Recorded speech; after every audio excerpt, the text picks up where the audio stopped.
ವಿನಯ್ ಮತ್ತು ಸಂಗೀತ ಈ ಅಗ್ರೆಷನ್ ಬಗ್ಗೆ ಏನ್ ಹೇಳ್ತೀರಾ? ಬಿಕಾಸ್ ಆಚೆ ಕಡೆಯಿಂದ ನೋಡುವಾಗ ನೀವು ನೋಡಿರ್ತೀರಾ, ಏನ್ ಇಷ್ಟು ಜಗಳ ಮಾಡ್ತಾರೆ, ಏನ್ ಇಷ್ಟು ಫೈಟ್ ಮಾಡ್ತಾರೆ. Truly they fighting? ಹೌದು, ಆ್ಯಕ್ಚುಲಿ ನನಗೆ ವಿನಯ್ ಮತ್ತು ಸಂಗೀತ ಅವರ ಒಂದು ಫೈಟ್ ಏನಿದೆ ಮೋಸ್ಟ್ಲಿ ಈಗೋಯಿಸ್ಟಿಕ್ ಫೈಟ್ ಅಂತಲೇ ಅದು ಜಾಸ್ತಿ ಆಗಿ ಕಾಣಿಸುತ್ತೆ. ಆ್ಯಕ್ಚುಲಿ ಅವರಿಬ್ಬರು ಬೋತ್ ಆರ್ ಒಂದು ಗ್ರೌಂಡ್ ಲೆವೆಲ್ ಆಗಿ ನೋಡಿದ್ರೆ ದೇ ಬೋತ್ ಹ್ಯಾವ್ ಗುಡ್ಸ್. ಅಂದರೆ ಒಂದು ಒಳ್ಳೆ ಮನಸ್ಸಿದೆ ಇಬ್ರಿಗೂ. ಇಬ್ರು ಕೆಟ್ಟವರು ಆ ಥರ ಏನು ಅಲ್ಲ, ಇಬ್ರಿಗೂ ಒಂದು ಒಳ್ಳೆ ಮನಸ್ಸಿದೆ. But end of the day ಏನಾಗುತ್ತೆ ಅಂದರೆ ಇಬ್ರಿಗೂ ಸೋಲೋದು ಇಷ್ಟ ಇಲ್ಲ. ಎಸ್ಪೆಷಲಿ ಸಂಗೀತ ಅವ್ರಿಗಂತೂ ಯಾವ ವಿಚಾರದಲ್ಲೂ ಅವರು ಸೋಲ್ಬಾರ್ದು ಅನ್ನೋ ಒಂದು ಮೈಂಡ್ ಸೆಟ್ ಇದೆ. ಬಟ್ ಫಾರ್ ಅ ಗೇಮ್ ಅದು ಇಂಪಾರ್ಟೆಂಟ್ ಕೂಡ. ಕೆಲವೊಮ್ಮೆ ಇನ್ನ game show like Bigg Boss ತುಂಬಾ ಹಾರ್ಡಾಗಿ ಅಂದರೆ ಅಗ್ರೆಸಿವ್ ಆಗಿ ಕಾಂಪಿಟೇಟಿವ್ ಸ್ಪಿರಿಟ್ ಬೇಕು. ಬಟ್ ಇಲ್ಲೇನಾಗ್ತಾ ಇದೆ ಅಂದರೆ ಒಬ್ರೊಬ್ರನ್ನ ಕೆಲವೊಂದು ವಿಚಾರಗಳನ್ನು ಐ ಥಿಂಕ್ ಈಸ್ ಔಟ್ ಮಾಡ್ಬೋದು, ಮಾತಾಡಿ ಈಸ್ ಔಟ್ ಮಾಡೋದು. ಕಮ್ಯುನಿಕೇಷನ್ ದೊಡ್ಡ ದೊಡ್ಡ ಕಂಟ್ರೀಸೇ ಒಂದು ವಾರ್ನ ಕಮ್ಯುನಿಕೇಟ್ ಮಾಡಿ ನಿಲ್ಲಿಸಿದಾರಂತೆ. ಅಂದರೆ ಅವರು ಎಲ್ಲೋ ನ್ಯೂಕ್ಲಿಯರ್ ಮಾಡೋದನ್ನು ಇಬ್ಬರು ಲೀಡರ್ಸ್ ಹೋಗ್ಬಿಟ್ಟು ಮಾತಾಡಿ ಏನು ಸಮಸ್ಯೆ ಅಂತ ಹೇಳ್ಬಿಟ್ಟು ಅದನ್ನ ಕ್ಲಿಯರ್ ಮಾಡಿದ್ದಾರೆ. ಸೊ ಬಿಗ್ ಬಾಸ್ ಮನೆಯಲ್ಲಿ ಆಗಬಾರ್ದಂತ ಏನಿಲ್ಲ.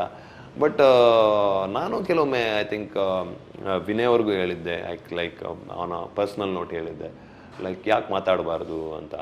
ಸೊ ಸಂಗೀತ ಅವ್ರಿಗೂ ಒಂದು ಬೇರೆ ಲೆವೆಲಲ್ಲಿ ಮಾತಾಡಬೇಕಾದ್ರೆ ಹೇಳಿದೆ. ಸಂಧಾನ ಅಂತ ಹೇಳಿಲ್ಲ, but it would be better ಅಂತ. ಒಂದು ಎನ್ವೈರ್ಮೆಂಟ್ ಬೆಟರ್ ಇರುತ್ತೆ ಅಟ್ಮಾಸ್ಫಿಯರ್ ಬಿಗ್ ಬಾಸ್ ಹೌಸ್ ಅಂದರೆ ಅಂತ. ಸೊ ಎಲ್ಲೋ ಒಂದು ಕಡೆ ಅದೇ ಯಾರು ಮುಂದೆ ಹೋಗ್ಬಿಟ್ಟು ಓಕೆ ನಾವು ಇದನ್ನ ರಿಸಾಲ್ವ್ ಮಾಡೋಣ, ನಾವು ಇದನ್ನ ಸಾರ್ಟ್ ಮಾಡೋಣ, ಇಲ್ಲ ರೆಡಿ ಇಲ್ಲ. ಹೌದು, ಬಟ್ ಐ ಥಿಂಕ್ ರೀಸೆಂಟ್ಲಿ ಒಂದು ಇದು ಇವರು ಶೈನ್ ಮತ್ತೆ ಇವರು ಬಂದಾಗ ಒಂದು ಫನ್ ಟಾಸ್ಕ್ ಆಡಿಸ್ತಾರೆ, ನೀರು ಸ್ಪ್ರೇ ಮಾಡುವಂಥದ್ದು ಮಾತಾಡ್ಬೇಕಾದ್ರೆ. ಸೊ ಅಲ್ಲಿ ಇಬ್ರು ಒಂದ್ಸಲ ಹಗ್ ಮಾಡಿಬಿಟ್ಟು ಸಾರಿ ಅಂತಾನು ಹೇಳ್ತಾರೆ. So I think hope it's a good start for a nice environment ಅಂತಾನೆ ಹೇಳ್ಬೋದು ಅಷ್ಟೇ. ಅವಿಗೆ ಬಟ್ಟೆಗೆ ಬಣ್ಣ ಹಚ್ಚೋ ಟಾಸ್ಕ್ ಅಲ್ಲಿ ಡ್ರೋನ್ ಪ್ರತಾಪ್ನ ಕಳಿಸೋದಕ್ಕಿಂತ ಸಂಗೀತ ಎಲ್ಲೋ ಒಂದ್ ಕಡೆ ಮನ್ಸ್ ಮಾಡಿ ಅವಿ ನೀವು ಮಾಡಿ ಈ ಟಾಸ್ಕ್ ಅಂತ ಬಿಟ್ಟಿದ್ರೆ ಮೈಟ್ ಬಿ ಅವಿ ಸೇಫ್ ಆಗಿ ಈಗ ಬಿಗ್ ಬಾಸ್ ಒಳಗೆ ಇರ್ತಿದ್ರು. ಮೈಕಲ್ನ ನನ್ನನ್ನ ನಿಮ್ಮನ್ನ ಒಳಗೆ ಬಿಡ್ಲಿಲ್ಲ, ಡ್ರೋನ್ ಪ್ರತಾಪ್ನ ಬಿಟ್ರು. ನೀವು ಕೇಳ್ತೀರಾ ಇಲ್ಲ ನನ್ನ ಬಿಡಿ ಸಂಗೀತ ನಾನು ಆಡ್ತೀನಿ ನೀರ್ ಹಚ್ಚೋ ಟಾಸ್ಕ್ ಅಲ್ಲ. ಕರೆಕ್ಟ್ 100% ಹೌದು, ಯು ಆರ್ ರೈಟ್. ಅದು ಒಂದು ಟರ್ನಿಂಗ್ ಪಾಯಿಂಟ್. ಅದು ನಾನು ಆಕ್ಚುಲಿ ಯೋಚನೆ ಮಾಡಿದ್ದೆ, ಬಟ್ ಎಲ್ಲೂ ಅದು ಮಾತಾಡೋಕೆ ಅಪರ್ಚುನಿಟಿ ಸಿಕ್ಕಿಲ್ಲ. ಹೌದು, ನಾನು ಕೇಳ್ತೀನಿ. ಅಲ್ಲಿ ಬಂದವರು ಫಸ್ಟ್ ಹೇಳ್ತಾರೆ ಯಾರು ಈ ಟಾಸ್ಕ್ ಮಾಡೋಕ್ಕೆ ಇಷ್ಟ ಇಲ್ಲ ಅಂತ. ಯಾಕಂದರೆ ಎಲ್ರಿಗೂ ಗೊತ್ತಿತ್ತು ಇದು ಟಾರ್ಗೆಟೆಡ್ ಯಾಕೆ ಎಲ್ಲರೂ ವೆಯ್ಟ್ ಮಾಡ್ತಾ ಇದ್ದಾರೆ ಅಂದರೆ ಅವರಿಗೆ ಅಷ್ಟೊಂದು ನೀರು ಹಾಕಿದ್ದೀವಿ ಅದು ಇದು. ಸೊ ಅದೇ ನೀರು ಕಣ್ಣಿಗೆ ಹಾಕ ಅದೇ ಹೇಳ್ತಾ ಇದ್ರಲ್ಲ ಟಾಸ್ಕ್ ಅಥವಾ ಬಟ್ಟೆ ಹೋಗಿ ಬಣ್ಣ ಹಚ್ಚೋಟ ಸೇವ್ ಮಾಡ್ಕೊಳ್ಳೋದು ಬಟ್ಟೆ. ಆ ಟಾಸ್ಕ್ ಅಲ್ಲಿ ಮೈಕಲ್ ಅನ್ನ ಕಳಿಸಿದ್ರು ನನ್ನ ಪ್ಲೇಸ್ ಅಲ್ಲಿ. ನೀವು ಕೇಳ್ತೀರಾ ನಾನು ಹೋಗ್ತೀನಿ ಅಂತ ಹೇಳೋ ಪ್ಲೇಸ್ ಅಲ್ಲಿ ಬಿಡಲ್ಲ. ಹೌದು, ಸಂಗೀತ ನೀವು ಅದೇ ಅದು ಆಕ್ಚುಲಿ ಹೌದು. ಅದು ಐ ಥಿಂಕ್ ನಾನು ಅದಕ್ಕೆ ಅದೇ ಲಾಸ್ಟ್ ಟಾಸ್ಕ್ ಅದು ಟಾಸ್ಕ್ ಫಿಸಿಕಲ್ ಟಾಸ್ಕ್ ಅಂತ. ಹೌದು, ಅದು ಬಂದಿದ್ದು ಅದೇ. ಸೊ ನಾನು ಸಂಗೀತ ಹತ್ರ ಕ್ಲಿಯರ್ ಆಗಿ ಹೇಳ್ತೀನಿ, ಆ ಟಾಸ್ಕಲ್ಲಿ ನಾನು ಚೆನ್ನಾಗಿ ಆಡಿದ್ದೀನಿ. ಪ್ಲಸ್ ನನಗೆ ಈ ಅಪರ್ಚುನಿಟಿ ಸಿಗಬೇಕು.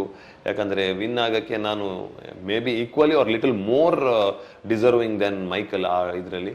ಬಟ್ ಸಂಗೀತ ಅವರು ನನಗೆ ಆಪರ್ಚುನಿಟಿ ಕೊಡಲ್ಲ, ಟು ಬಿ ವೆರಿ ಹಾನೆಸ್ಟ್. ಅವರು ಹೇಳ್ತಾರೆ ನೀವು ನನ್ನ ಮಾತನ್ನು ಕೇಳ್ತಾ ಇಲ್ಲ, ನೀವು ಮೈಕಲನ್ನು ನನ್ನ ಮಾತನ್ನು ಕೇಳ್ತಾ ಇದ್ರು, ಅದಕ್ಕೋಸ್ಕರ ನನಗೆ ಮೈಕಲನ್ನು ಕಳಿಸ್ಬೇಕಾಗತ್ತೆ, ಸಾರಿ ಅಂತ ಹೇಳ್ತಾರೆ. ನಾನು ಬಿಗ್ ಬಾಸ್ ಹತ್ರನೂ ಕೇಳ್ತೀನಿ, ಇಲ್ಲಿ ಏನಾದರೂ ಬೇರೆ ಏನಾದರೂ ಅಲ್ಲೂ ಒಂದು ಸ್ವಲ್ಪ ಲಾಸ್ಟ್ ಮೂಮೆಂಟ್ ಆದರೂ ನನಗೆ ಏನಾದರೂ ಇದು ಲೈಕ್ ಏನಾದರೂ ಬೇರೆ ಚಾನ್ಸಸ್ ಇದೆಯಾ, ಆಪ್ಷನ್ಸ್ ಇದೆಯಾ ನನಗೆ ಹೋಗ್ಬೇಕಾದ್ರೆ, ಅವರ ಡಿಸಿಷನ್ನೇ ಫೈನಲ್ ಅಂತ. ಇಲ್ಲ ಅವರ ಡಿಸಿಷನ್ನೇ ಫೈನಲ್ ಅಂತ ಹೇಳ್ತಾರೆ ಬಿಗ್ ಬಾಸ್. ಸೊ ಅದನ್ನ ಆಕ್ಸೆಪ್ಟ್ ಮಾಡ್ತೀನಿ, ಇಟ್ಸ್ ಓಕೆ ಅಂತ. ಬಟ್ ಹೌದು, ಅಲ್ಲಿ ನನಗೆ ಒಂದು ಅಪರ್ಚುನಿಟಿ ಸಿಕ್ಕಿದ್ರೆ ಮುಂದ್ಗಡೆ ಗೊತ್ತಿಲ್ಲ ಯಾರು ತುಕಾಲಿ ಅವರು ಯಾರೇ ಇದ್ರು ತುಕಾಲಿ ವರ್ತೂರು, ಇಲ್ಲಿ ಮೈಕಲ್ ನಮೃತ ಅಂತ ಬರುತ್ತೆ. So yeah that would have made a difference. Yeah, that would have made a difference. ಹೌದು, ಬಿಕಾಸ್ ವಿನಯ್ ಹೇಳ್ತಾರೆ ಯಾವಾಗ ಸಂಗೀತ ಅವಿನಾಶ್ ಚೆನ್ನಾಗಿ ಆಡಿಲ್ಲ ಅಂತ ಹೇಳಿದಾಗ ವಿನಯ್ ಸ್ಟ್ಯಾಂಡ್ ಮಾಡಿ ಹೇಳ್ತಾರೆ ಇಲ್ಲ ಅವಿನಾಶ್ ಚೆನ್ನಾಗಿ ಆಡಿದ್ದಾರೆ, ಹಿ ಡನ್ ಇಸ್ ಗ್ರೇಟ್ ಜಾಬ್ ಅಂತ ಹೇಳಿ ಕೂಡ ನಿಮ್ಮನ್ನ ತುಕಾಲಿ ಅವರು ಎದ್ದು ಬಿಟ್ಟು ಹೇಳಿದಾಗನೇ ಇವರು ವಿನಯ್ ಕೂಡ ಹೇಳ್ತಾರೆ. ತುಕಾಲಿ ಎದ್ದು ಬಿಟ್ಟು ಅವಿನಾಶ್ ಅಲ್ಲಿ ವಾಲ್ ತರ ನಿಂತಿದ್ದ, ಅವಿನಾಶ್ ಇಲ್ಲಾಂದ್ರೆ ನಾವು ಹಿಂಗೆ ಈ ಗೇಮ್ ಏನು ಮಾಡಕ್ ಆಗ್ತಿರ್ಲಿಲ್ಲ, ನಾವು ಹಿಂಗೆ ಗೇಮ್ ನಾವು ಹೊಡ್ಕೊಂಡು ಹೋಗ್ತಿದ್ವಿ. ಸೊ ಅವನು ನನ್ನ ಉತ್ತಮ, ಅವನೇ ಈ ವೀಕಿಗೆ, ಇವತ್ತೇ ಹೇಳ್ತೀನಿ, ಅವನು ಮಂಗಳವಾರನೇ ಹೇಳ್ತೀನಿ ಅವನೇ ಈ ವೀಕಿಗೆ ಉತ್ತಮ ಅಂತ. ತುಂಬಾ ಖುಷಿ ಆಯ್ತು, ಯಾರೋ ಒಬ್ರು ಇಷ್ಟೊಂದು ಅಬ್ಸರ್ವ್ ಮಾಡ್ಬಿಟ್ಟು ಹೇಳಿದಾರೆ, ಅದು ಕೂಡ ಒಪೋನೆಂಟ್ ಟೀಮ್ನವರು. ಆವಾಗಲೇ ಆ ಮೊಮೆಂಟ್ ಅಲ್ಲೇ ಇವರು ಎದ್ದು ಬಿಟ್ಟು ಹೇಳ್ತಾರೆ, ವಿನಯ್ ಅವರು ಕೂಡ, ಇಲ್ಲ ಡನ್ ಅನ್ ಅಮೇಸಿಂಗ್ ಜಾಬ್, ನಮ್ಮಿಬ್ರನ್ನ ಲೈಕ್ ಅಲ್ಲಿ ಕಟ್ಟಾಕೋಲ್ಲಿ ಅವರು ತುಂಬಾ ಯಶಸ್ವಿ ಆಗಿದ್ದಾರೆ. ಸೊ ಅದು ಐ ಥಿಂಕ್ ದ್ಯಾಟ್ ಅಪ್ರಿಸಿಯೇಷನ್, ಅದು ಇವರು ಕಳಪೆ ಅಂತ ಕೊಟ್ಟಾಗ, ನಿಮ್ಮ ಟೀಮಲ್ಲಿ ಯಾರು ಕಳಪೆ ಅಂತ ನಾನು ತಗೊಳಕ್ಕೆ ಆಗಿಲ್ಲ ಆಕ್ಚುಲಿ ಸಂಗೀತ ಅವರು. ಬಟ್ ಅದಕ್ಕೆ ಅವರು ಒಂದು ಬೇರೆ ರೀಸನ್ ಕೊಟ್ಟರು ಆಮೇಲೆ ಯಾರನ್ನ ಕೊಡ್ಲಿಕ್ಕೆ ಕಳಪೆ ಅಂತ.